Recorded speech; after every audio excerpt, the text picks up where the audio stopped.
Mesdames et messieurs, bonsoir et merci d'être au rendez-vous de cette session d'information sur Canal 3. Bien, voici les titres du journal. Les acteurs des médias à l'école de la gestion des urgences de santé publique et la mise en œuvre des activités du projet régional d'amélioration des systèmes de surveillance des maladies. L'objectif de cet atelier est d'échanger avec les professionnels des médias sur les acquis et autres réalisations du projet. Occasion pour les participants d'apprendre sur l'approche One Health. Les détails dans un instant. Et pendant ce temps, le cadre de réflexion et de concertation des musulmans du Mono apporte une assistance aux fidèles de ce département. C'est à travers une cérémonie de don de vivres pour permettre aux familles démunies de démarrer ce mois sacré du Ramadan sans trop de difficultés. Nous parlerons également des usagers du port autonome de Cotonou et environ qui disposent désormais d'un cadre confortable pour se restaurer.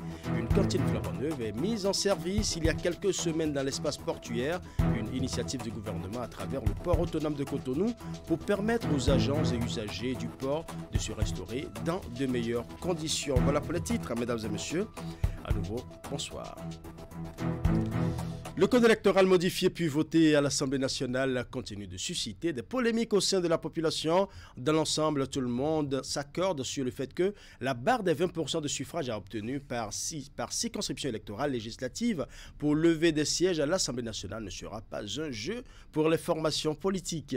Mais beaucoup conviennent que c'est un défi commun pour toutes les chapelles politiques.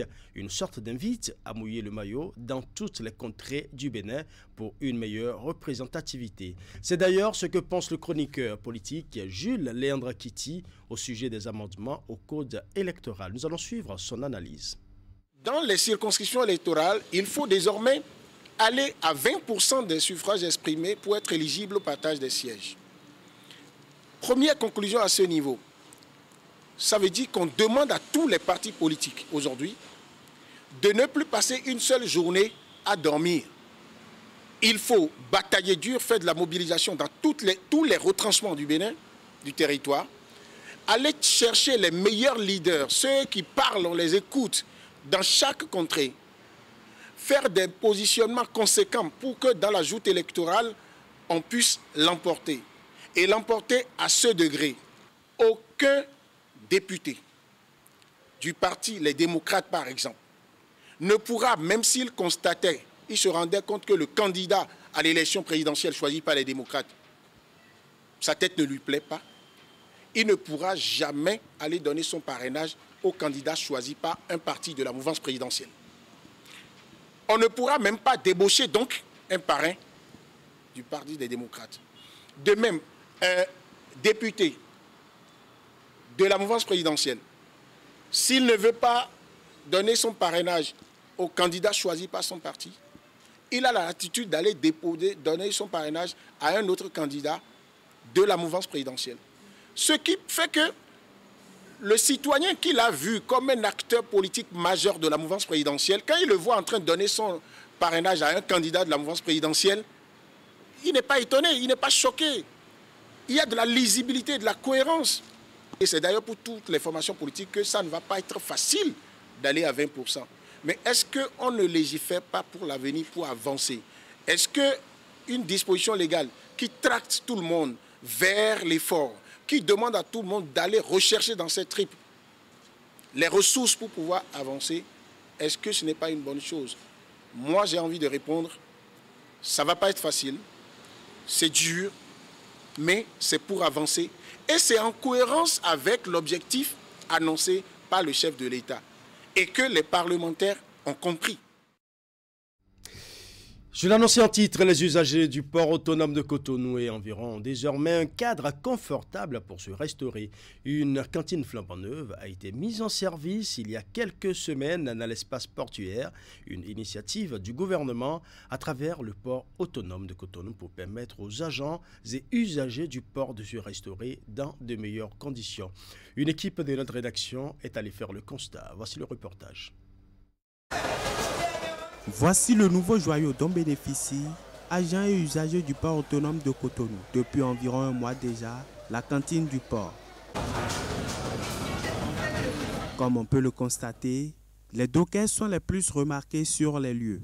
Chacun vient, achète le repas de son choix, puis s'assied confortablement pour le déguster. Les clients viennent de part et d'autre. Ça dépend de ce que chacun veut. Quand quelqu'un commande quelque chose, quand tu as, tu lui vends. Si tu n'as pas, tu peux l'introduire au niveau de quelqu'un d'autre. L'option acheter et emporter est également disponible ici. Pour les vendeuses, c'est la fin de l'exposition au soleil et aux intempéries. Certaines d'entre elles sont installées sur des espaces réservés aux parasols.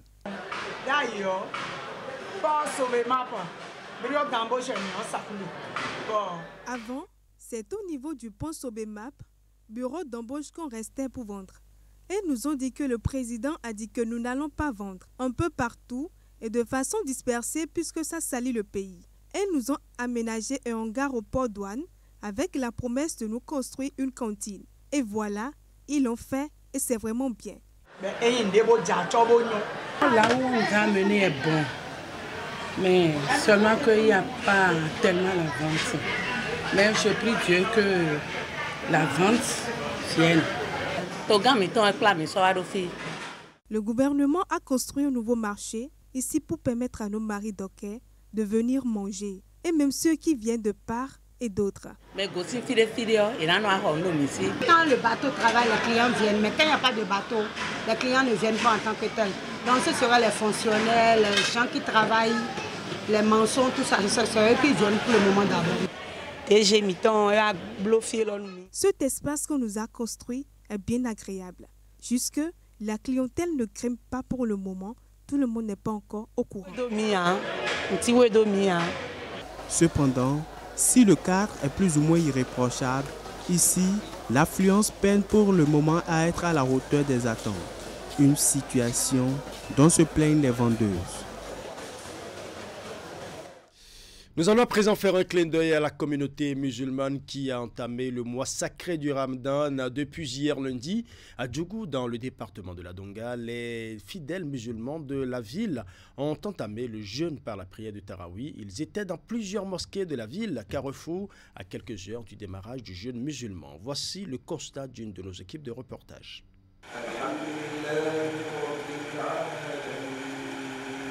Dans les mosquées de la ville de Djougou, ce dimanche 10 mars 2024, des fidèles musulmans accomplissent la prière de Tarawi. Il s'agit de cette prière nocturne accomplie pendant le mois béni de Ramadan.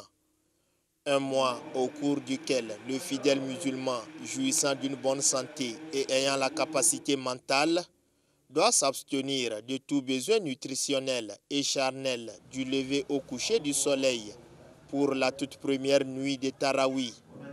Nombreux sont ces jeûneurs qui sont venus louer Allah pour sa sollicitude constante. Aujourd'hui, on est là pour prier la prière de Tarawi. Que Dieu accepte notre prière. On est très content pour ça.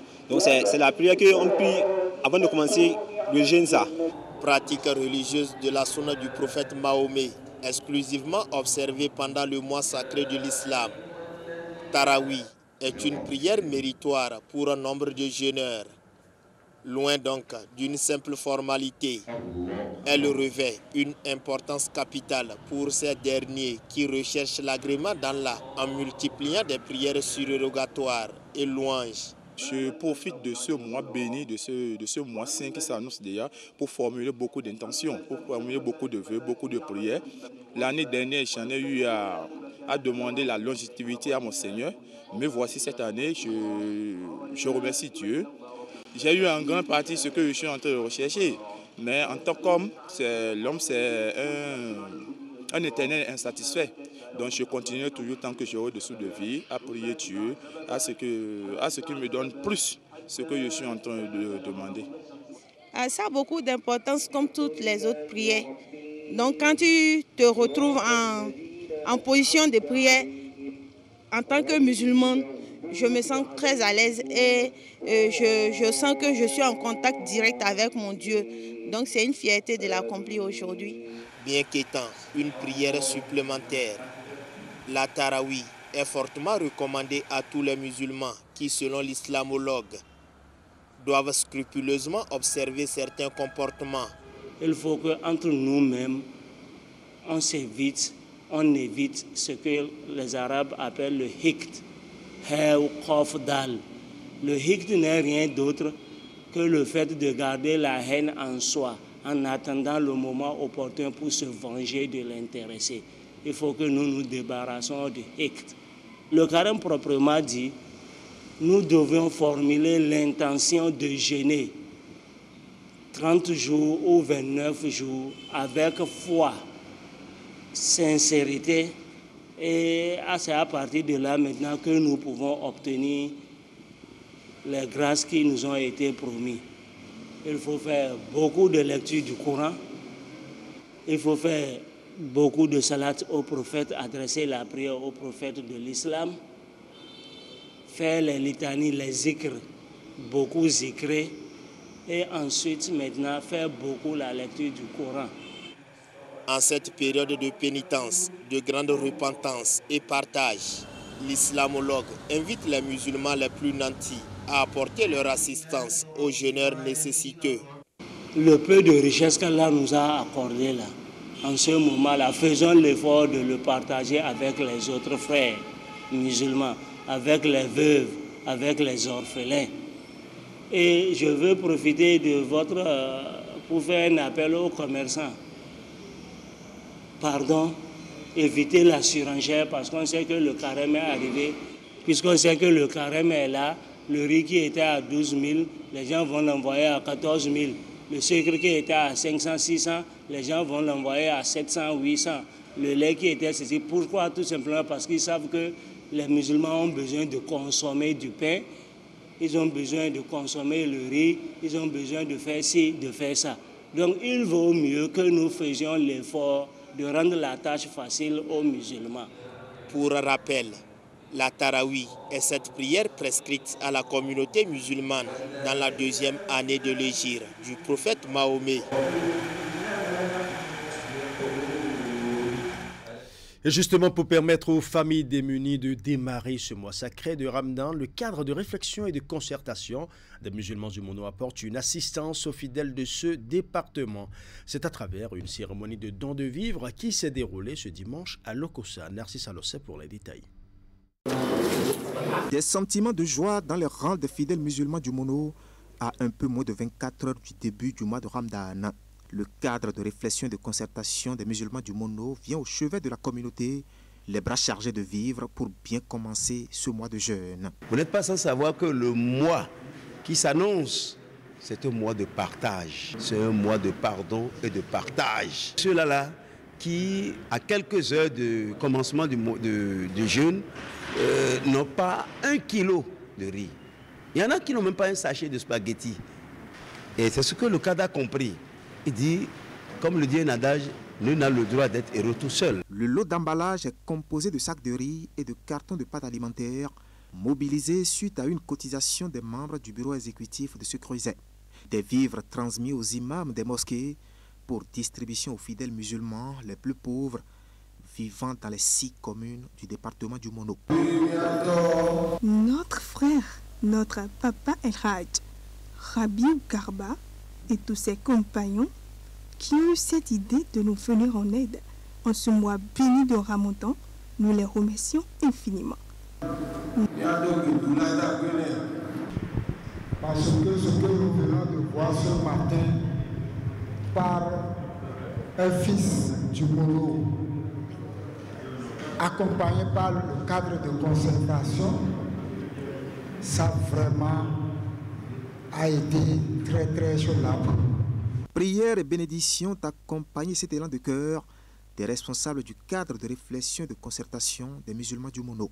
Qu'Allah fasse que ce Ramadan soit le meilleur de notre vie et qu'Allah nous donne beaucoup. Donc nous souhaitons à tous la santé et pour que ce mois sacré soit arrivé et se termine très bien. Des responsables dont le credo reste partage et union. Chers fidèles musulmans du département du Mono, vous savez, je sais et vous savez que nous avons le devoir de nous mettre ensemble. Car à rang dispersé, on ne pourra régner. Ce langage est tenu depuis la création de ce creuset qui chaque année fait parler de lui ici dans le département par ses actions humanitaires. Des actions qui impactent même le domaine éducatif avec la distribution des fournitures scolaires aux élèves et étudiants de la région à l'orée de chaque année académique. Pour ce mois sacré du Ramadan, les fidèles les plus démunis en sont donc les bénéficiaires. Parlons à présent de l'atelier de renforcement de capacité des acteurs des médias sur la gestion des urgences de santé publique et sur la mise en œuvre des activités du projet régional d'amélioration des systèmes de surveillance des maladies. L'objectif est d'échanger avec les professionnels des médias sur les acquis et autres réalisations du projet. Le rendez-vous a aussi été l'occasion pour les participants d'apprendre sur l'approche One Health. Voici le compte rendu. Plus d'une soixantaine, ils proviennent des différentes régions du pays. Tous des professionnels des médias, ces hommes et femmes sont invités par le projet régional d'amélioration des systèmes de surveillance des maladies REDIC. Réunis à Boïkon, ces acteurs des médias ont dans une approche One Health vu leur capacité renforcée sur les enjeux de la santé publique, notamment en ce qui concerne les épidémies et les urgences sanitaires. On vous invite à prendre connaissance de tout ce que le projet REDIC a réalisé en 5 ans, mais on voudrait par cette activité-là faire le renforcement de capacités pour que dans notre logique de pérennisation, vous soyez en mesure de mieux aborder les questions de santé au Bénin. Ce que nous souhaitons, c'est que cette capacité qu'on vous a donnée, que vous puissiez vraiment l'utiliser et éclore avec, qu'elle soit pour vous un petit outil dans votre sac et qu'à tout moment, vous puissiez l'utiliser. Pendant 2 jours, les participants ont eu droit à plusieurs communications, lesquelles leur ont permis de se faire une idée sur les réalisations et les acquis du projet REDIC, d'avoir les informations sur les mesures préventives, les signes d'alerte, de même que les actions à entreprendre en vue de renforcer la préparation et la réaction de la communauté en cas de crise. Journalistes et animateurs d'émissions en santé pour la plupart, ces acteurs des médias ont aussi été entretenus sur la communication sur les risques en engagement communautaire. Madame la coordonnatrice, vous ne vous êtes pas trompée de cible en invitant mes confrères à participer à cet atelier. De leur discipline, de leur capacité de réception, de leur respect pour tout ce qui a été fait pendant ces 48 heures, nous pouvons vous dire que vous avez atteint vos objectifs. Je voudrais dire merci à tout ce beau monde pour avoir trouvé l'opportunité de partager cette connaissance avec nous, les professionnels des médias, qui désormais ont de la matière pour parler de tous ces sujets dont on a débattu ici. En plus des communications, les participants à la formation ont effectué des visites de terrain, accompagnés des formateurs et quelques membres de l'unité de gestion du projet REDIC. Ils sont descendus sur les sites abritant quelques réalisations, dont la chambre froide de vaccins du Zoo et le laboratoire vétérinaire de Boïkon. Désormais informés du rôle qui leur incombe en cas de crise sanitaire pour informer le public, ces acteurs des médias sont appelés à sensibiliser à leur tour les communautés. La formation a été sanctionnée par une remise d'attestation. Renforcement de coopération entre le Nigeria et le Bénin. Un nouveau forum voit le jour. Il s'agit du forum conjoint de plaidoyer permanent Nigeria-Bénin, une initiative commune du colonel Patrice Oussou-Guédé et Kayode Oguntuase, ex-ambassadeur du Nigeria près le Bénin. Les objectifs de ce forum ont été officialisés à travers une réunion consultative entre les opérateurs économiques, les cadres administratifs et plusieurs têtes couronnées des 2 pays. Nous allons suivre. 3 mois après une première rencontre au Nigeria, voici à nouveau réunis ici à Porto Novo au Bénin, têtes couronnées, cadres administratifs et opérateurs économiques du Nigeria et du Bénin. Cette initiative, portée par le colonel Patrice Oussou-Guédé et l'ex-ambassadeur du Nigeria près le Bénin, Kayode Oguntuase, entre en ligne de compte de la création d'un forum de plaidoyer permanent entre ces 2 pays qui partagent environ 800 km de frontières terrestres et maritimes. Ce forum vise comme objectif principal la levée des barrières qui plombent la fluidité des échanges et l'intégration socio-économique des populations des 2 pays. À l'instar du forum de plaidoyer permanent Nigeria-Niger, celui du Nigeria-Bénin ambitionne jouer sa partition auprès des 2 gouvernements pour assurer l'effectivité d'une coopération bilatérale au service des peuples bénino-nigériens. Ce forum ne remplace pas les organes publics mixtes de coopération mis en place par les deux États, mais il travaillera par contre dans une approche d'accompagnement des pouvoirs publics pour l'atteinte de leurs objectifs d'intégration. Il importe de saluer la vision d'intégration des gouvernements des deux pays à travers leurs chefs respectifs, le président Bola Tinubu et le président Patrice Talon. Pour travailler à l'atteinte des objectifs fixés, le Forum a formulé des recommandations et s'est doté de 4 commissions, chacune mandatée pour une mission qui a été précisée dans un document dénommé le Mémorandum de Porto Novo. 4 commissions ont été mises sur pied pour débattre des thématiques qui se présentent comme suit. Nécessité et pertinence de structuration d'une plateforme de réflexion stratégique pour une coopération dynamique entre le Nigeria et le Bénin. Deuxième commission, vers une prospérité économique partagée entre le Nigeria et le Bénin à travers les initiatives conjointes d'investissement public-privé. Troisième commission, nécessité d'assurer la libre circulation des personnes et des biens entre le Nigeria et le Bénin. Quatrième commission, la lutte contre l'insécurité transfrontalière entre le Nigeria et le Bénin. Après les différents travaux de cette rencontre, un rapport sera soumis à l'appréciation du chef de l'État du Bénin, Patrice Talon, et à celui du Nigeria, Ahmed Bola Tinubu. Benjamin Kossirou Khalidi est désormais le président de l'Association nationale des chefs quartiers et chefs de village du Bénin. Il est élu à la tête d'un nouveau bureau d'une dizaine de membres. C'est à la faveur des assises de 2 jours tenues à la faveur du congrès constitutif organisé à cet effet. Mettez-le dans mon soupe pour les détails. Le congrès s'est achevé sur une note de satisfaction tant pour les organisateurs que pour les participants. Pendant 2 jours, les chefs quartiers et chefs villages venus des 4 coins du pays se sont retrouvés pour réfléchir sur les difficultés qui entravent l'exercice de leurs fonctions. Au terme des débats et autres travaux ayant meublé la rencontre, un bureau national ainsi que les 12 coordinations départementales ont été installées. Quand bien même les attentes sont nombreuses, la mission principale dévolue à l'équipe du bureau national est de travailler à l'amélioration du quotidien de ces acteurs. Si le président peut sortir, aller voir dans nos communes ce qui se passe et nos indemnités, la taxe, ça va nous aider. Et aussi, si nos dirigeants veulent venir dans nos villages là, qu'ils nous préviennent d'abord, parce qu'ils rentrent dans le village sans même nous avertir. Ils envoient des jeux, ils envoient des gens dans nos villages sans nous avertir. Aucune considération, quoi. Si toutes ces choses-là peuvent changer un peu, ça va nous aider. Premier responsable du comité préparatoire qui a œuvré à officialiser la naissance du Creuset, Kossi Benjamin Khalidi a été plébiscité par ses pairs au poste de président.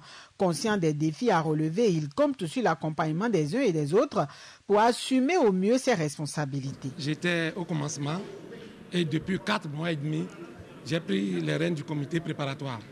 Je suis le président du comité préparatoire. Donc avec tout ce qu'on a eu comme doléances, comme réclamations, comme tout, je sais et j'ai les arguments nécessaires pour conduire l'association. Désormais réunis au sein de l'Association nationale des chefs quartiers et chefs villages du Bénin, ANCQ-CVB, ces acteurs de la gouvernance locale se félicitent du pas franchi. Tous se sont engagés à obéir aux responsables, mais surtout agir dans le respect des différents tests de façon à faire rayonner le regroupement. Voilà, ce sera tout pour ce journal. Merci pour votre aimable attention. Bonne soirée à chacun et à tous.